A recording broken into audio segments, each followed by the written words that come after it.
ആ റെക്കോർഡിട്ടല്ല, കാണിച്ചു തരാ. ഈ മഹാരാജ ടാക്സി കയറി പണം കാണേണ്ട വല്ല കാര്യമുണ്ടാ? ഇവിടെ നിന്ന് 4 ദോശയും 2 ഓംലെറ്റും കഴിക്കുന്ന ഈ ആരോഗ്യത്തിന് നല്ലതല്ലേ? അല്ലാതെ കയ്യിൽ നിന്ന് കാശ് മുടക്കി ടിക്കറ്റ് എടുത്ത് മൂട്ടകടിയും കൊതുകടിയും കൊള്ളേണ്ട വല്ല കാര്യമുണ്ടാ? പോരാത്തനി എലി ശല്യം വേറെ. എലിയുടെ കടി കൊണ്ട് എത്ര പേരെ ഇടങ്ങേറായെന്നറിയാമോ? നമ്മുടെ സർക്കാർ ആശുപത്രിയിലാണെങ്കിൽ ഡോക്ടർമാരുമില്ല, മരുന്നുമില്ല, ഒരു പുണ്ണാക്കുമില്ല. വടിയാകാൻ വേറെ വല്ല മാർഗം വേണോ? നമ്മുടെ ഭാരതം പറഞ്ഞാലും കാര്യമില്ലായില്ല. അങ്ങനെ പറ. അതുകൊണ്ട് നാട്ടുകാരായ നമ്മളെല്ലാവരും ഒറ്റക്കെട്ടായി നിന്ന് സമരം ചെയ്തിട്ടാണെങ്കിലും ഈ ടാക്കീസ് പൂട്ടിക്കണം. ചേട്ടാ 100 രൂപയ്ക്ക് ചേഞ്ച് തരുമോ? എന്തിനാ? ബൈക്ക് പാർക്ക് ചെയ്യാനാ. പടം കാണാൻ വന്നതാണല്ലേ? അതെ. നിങ്ങളെ കണ്ടപ്പോ 6 മാസം മുമ്പ് നടന്നൊരു സംഭവം ഞാൻ ഓർത്തുപോയി. അന്ന് ഇതേപോലെ മാറ്റിനിക്ക് ഇതേ പ്രായത്തിലുള്ള 2 പിള്ളേര് ചില്ലറക്കായി ഇവിടെ വന്നു. മാറ്റിന് തുടങ്ങി ഒരു അരമണിക്കൂർ കഴിഞ്ഞപ്പോ തിയേറ്ററിനകത്തുനിന്ന് ഭയങ്കര ഒരു ഒച്ചയും ബഹളം കേട്ടു. ഞാൻ ഓടിച്ചു നോക്കിയപ്പോ 2 ശവശരീരങ്ങളായിരുന്നു. എന്റെ കയ്യിൽ നിന്ന് ചില്ലറ വാങ്ങിപ്പോയ ആ 2 ചെറുപ്പക്കാരുടെ വിറങ്ങലിച്ച ശവശരീരങ്ങളായിരുന്നു. എന്തുപറ്റി? കടിച്ചു. ആര്? വെമ്പാലമൂർഖൻ. എന്നിട്ട് വിനോദയാത്ര സിനിമ കാണാൻ വന്ന പിള്ളേരെ വിലാപയാത്ര കണ്ടുകൊണ്ടാണ് ഞാൻ പോകുന്നത്. ഒരു കാര്യം ഇപ്പൊ മനസ്സിലായി. നിങ്ങളെയൊക്കെ വിഷമുള്ള പമ്പ് ഈ ടാക്കീസിൽ എന്തായാലും ഉണ്ടാവില്ല. എന്നാ പിടിച്ചേ, ചില്ലറയില്ല. പോ, ചെല്ല്, പോടാ. ഒരു നല്ല കാര്യം പറഞ്ഞു കൊടുക്കാന്ന് പറഞ്ഞപ്പോ വന്നേക്കണ്. ഒരു വിധത്തിൽ നിന്നു. വാ വാ, ഇന്ന് ഷോ നടക്കുന്ന എനിക്കൊന്ന് കാണണം. സ്വാമിയേ ശരണമയ്യപ്പ. ഇങ്ങോട്ട് നോക്കടാ ഡാഡി. നീ ആർക്കിട്ടാണ് ശരണം വിളിച്ചെന്ന് എനിക്ക് മനസ്സിലായി. ഒരു കാര്യം ഞാൻ പറഞ്ഞേക്കാം, ഇനി എനിക്കിട്ടെങ്ങാനും നീ ശരണം വിളിച്ച നിന്റെ മുതലാളിയുടെ കാലും കഴിയുമ്പോ ഞാൻ ഓടത്തുള്ളൂ.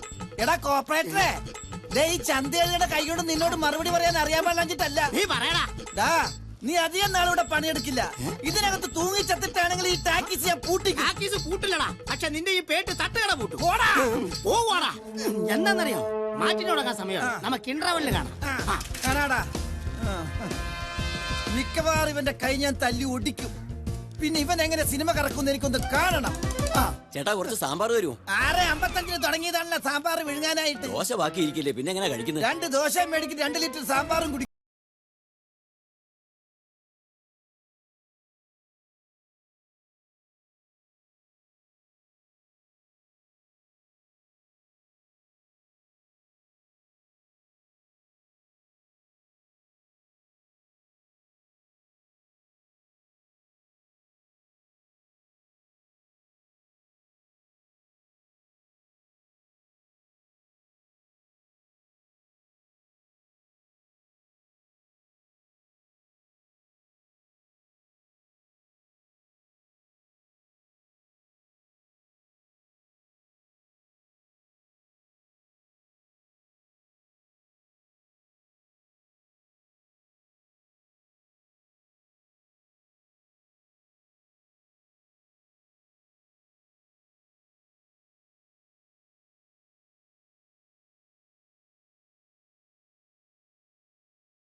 സിനിമ എങ്ങനെയുണ്ട്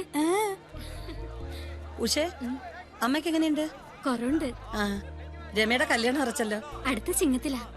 ഓണത്തിന് എല്ലാരെയും കൂട്ടി വരണം. തീർച്ചയായിട്ടും. നല്ല പടാ. ആണോ?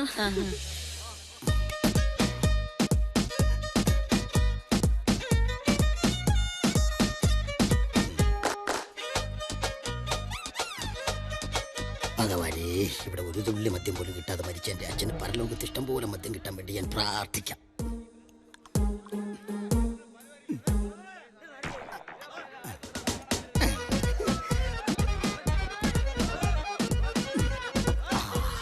അച്ഛാ, ഒരു പഴം ഞാൻ എടുത്തോട്ടെ. ഇരിപ്പ് കണ്ടാ അറിയാൻ സമ്മതിച്ചു.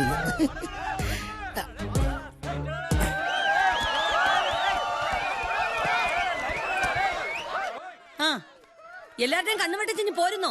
സമയം 3:10. ആൾക്കാര് ബഹളം വയ്ക്കുന്നത് കേൾക്കുന്നുണ്ടോ? വായുള്ളവര് കൂകും, ചെവിയുള്ളവരത് കേൾക്കും. അതിനെനിക്കെന്താ, ഒച്ച അടയ്ക്കുമ്പോ അങ്ങ് നിർത്തിക്കോളുന്നേ. പകതിരിവില്ലാത്തവൻ. എടാ നിന്നോടാ തുടച്ചത് മതിയടാ. നിങ്ങൾക്കറിയാവല്ലോ, എല്ലാ വെള്ളിയാഴ്ചയും മാറ്റിനിക്ക് മുമ്പ് അച്ഛന് മദ്യം കൊണ്ട് ദാഹം വെക്കുന്ന ഒരു ചടങ്ങുണ്ടെന്ന്. അത് ഇനിയെങ്കിലും വർഷത്തിലൊരിക്കൽ ആക്കിക്കൂടെ?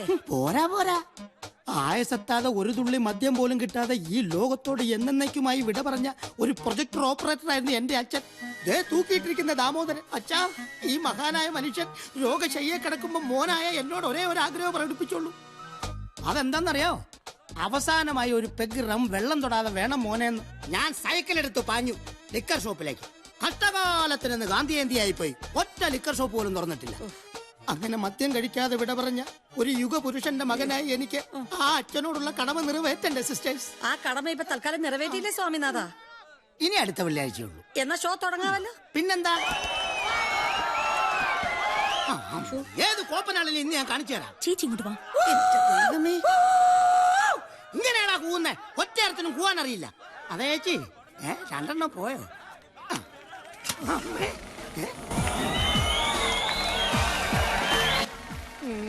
പടം തെളിഞ്ഞ്.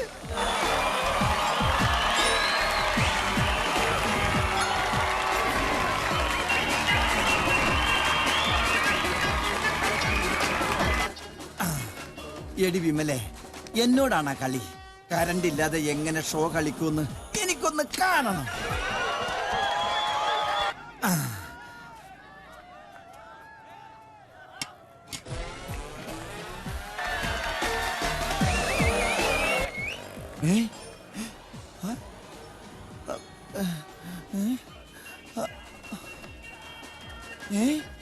അപ്പൊ ഇത് ഒരു പീസ് ഇവിടെ കിടന്ന് കളഞ്ഞിട്ടേ അത് ഇവിടത്തെ ആണെങ്കിൽ കുത്താലോ എന്ന് കരുതി വന്നതാ. നിന്റെ അണ്ണാക്കിലോട്ട് അങ്ങ് കുത്തിയാ മതി. അണ്ണാക്കി സൂട്ടാവൂല്ല. വെള്ളവൻ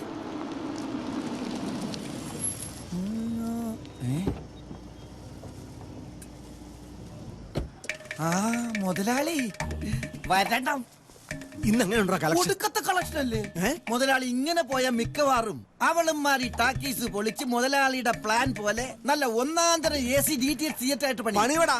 DTS അല്ല, അവളുമാർ അതിനേക്കാളും വലുത് പണി. ഈ തിയേറ്റർ പൂട്ടിക്കാൻ നിനക്കൊരു ചായക്കട ഇട്ടുന്നുണ്ട്. നാളെ എത്രയാടാ? മുതലാളി അങ്ങനെ പെട്ടെന്ന് പൂട്ടിക്കാൻ പറ്റുമോ? പിന്നെ മുതലാളി, മലപ്പുറത്തൊരു മഹാമാന്ത്രികനുണ്ട്. കുറച്ച് കാശ് ചെലവുണ്ട്. അതായത് കോഴിമുട്ടയിൽ കൂടോത്രം ചെയ്ത് ആവാഹിച്ച് അവളുമാരുടെ പറമ്പിൽ കൊണ്ട് കുഴിച്ചിട്ടാല് 7 ദിവസം കഴിയുമ്പോ മുട്ട വിരിഞ്ഞ് കുഞ്ഞാവും അല്ലേ? എന്താ ഈ പച്ചക്കറിയൊക്കെ ആയിട്ട്? അതവിടെ ഇരിക്കട്ടെ. ഇരിക്കട്ടെ. നിന്നെ ഏൽപ്പിച്ച കാര്യം എന്തായി? മുതലാളി കണ്ടോ, ഒരു ദിവസം ഞാൻ ഈ ടാക്കീസിൽ കയറും, എന്നിട്ട് ഫിലിം ഓടിക്കുന്ന പ്രൊജക്ടർ അടിച്ച് മാറ്റും. അതെന്താടാ ഒരു ദിവസം ആക്കുന്നേ? ഇന്നായിക്കൂടെ? ഇന്ന് വെള്ളിയാഴ്ച അല്ലേ? ഇന്ന് പ്രൊജക്ടർ അടിച്ച് മാറ്റാൻ പറ്റിയ ദിവസം അല്ല.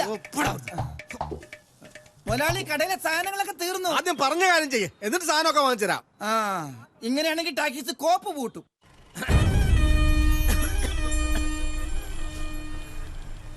മക്കളെ എന്തിയാ ചേച്ചിമാര്? ഗംഗമോളെ, വിമല മോളെ, പാപ്പച്ചായൻ വന്നു കേട്ടോ. എങ്ങനെയുണ്ട് പഠിത്തമൊക്കെ? നന്നായിട്ട് പോകുന്നോ? ദേ, നമ്മുടെ തോട്ടത്തിൽ ഇന്നലെ കൊണ്ടുവന്നാ നല്ല ഫ്രഷ് സാധനം. ഇന്ന് പുതിയ സിനിമയാണല്ലേ? എങ്ങനെയുണ്ട്? ആളൊക്കെ ഉണ്ടോ? ഓ, ആളിന്റെ കാര്യമൊന്നും പറയണ്ട അച്ചായ. ഒരു തിയേറ്റർ ഒക്കെ നടത്തിക്കൊണ്ട് പോകാൻ വലിയ കഷ്ടപ്പാടാ അച്ചായ. വളരെ ശരിയാ. ഇത്രയും പോന്ന ഈ മക്കളെ വെച്ചോണ്ട് ഒരു സിനിമ ടാക്കീസ് നടത്തിക്കൊണ്ടു വന്ന് വെച്ചാൽ നിസ്സാര കാര്യമൊന്നും അല്ല. വിമല മോളെ സമ്മതിക്കാം. അല്ല, കഴിഞ്ഞ ദിവസം ടാക്കീസ് വന്ന് ആരൊക്കെയോ ബഹളം വെച്ചെന്നോ പോലീസ് വന്നെന്നൊക്കെ കേട്ടല്ലോ. അല്ല, ഞാൻ സ്ഥലത്തില്ലായിരുന്നു. ആരൊക്കെ അവര്? ആരാന്നുള്ളത് അയച്ചവർക്കല്ലേ അറിയത്തുള്ളൂ. ആരാണെന്നൊരു വാക്ക് മുളന്നോട് പറഞ്ഞാൽ മതി. അവരെ കൈകാര്യം ചെയ്യുന്ന കാര്യം ഞാൻ ഏറ്റു. ഞങ്ങളെ സഹായിക്കാൻ ആരുമില്ല പാപ്പച്ചായ. ചിലപ്പോ തോന്നി പണ്ടാരൊക്കെ ഇട്ടെറിഞ്ഞങ്ങ് പോവാന്ന്. സത്യം പറയാമല്ലോ മക്കളെ, എനിക്കും പറയാനുള്ളത് തന്നെയാ. നല്ല വില തരുന്നൊരു പാർട്ടിയെ ഈ അച്ചായം കൂടി തരാം. നമുക്ക് ഈ ടാക്കീസ് ഒക്കെ വിറ്റ് കിട്ടുന്ന കാശ് കൊണ്ട് നല്ലൊരു വീട് വെച്ച് സുഖമായിട്ട് കഴിയാം. കണ്ടോ മക്കളെ, പാപ്പച്ചായന്റെ സ്നേഹം കണ്ടോ? ഇക്കാലത്ത് ഇങ്ങനെ സ്നേഹിക്കുന്ന ഒരാളെ ഈ പഞ്ചായത്തിൽ കാണാൻ കിട്ടുവോ? എന്റെ കർത്താവേ, തൃപ്തിയായി, എനിക്ക് സമാധാനായി. ഞാൻ ഇറങ്ങട്ടെ. ഓ ശരി അച്ഛാ. ഓ അച്ഛാ, ഒരു മിനിറ്റ്, ഇതോടെ കൊണ്ടുവയ്ക്കോ. ഇത് ഇവിടെ അഴുകിപ്പോ കൈ കൊണ്ടൊന്ന് കൊടുക്കച്ചായ. അതല്ല കറി വെച്ച് തരത്തില്ലയോ? ഫ്രഷ് അല്ലയോ? അതെ അതെ അതെ. ചേച്ചിക്ക് 2 വർത്താനം പറഞ്ഞൂടായിരുന്നു. അയാൾക്ക് നാണമില്ലടി. അയാളോട് എന്താ പറയാനാ? ഈ പാപ്പയ്ക്കും മെയിലാളി.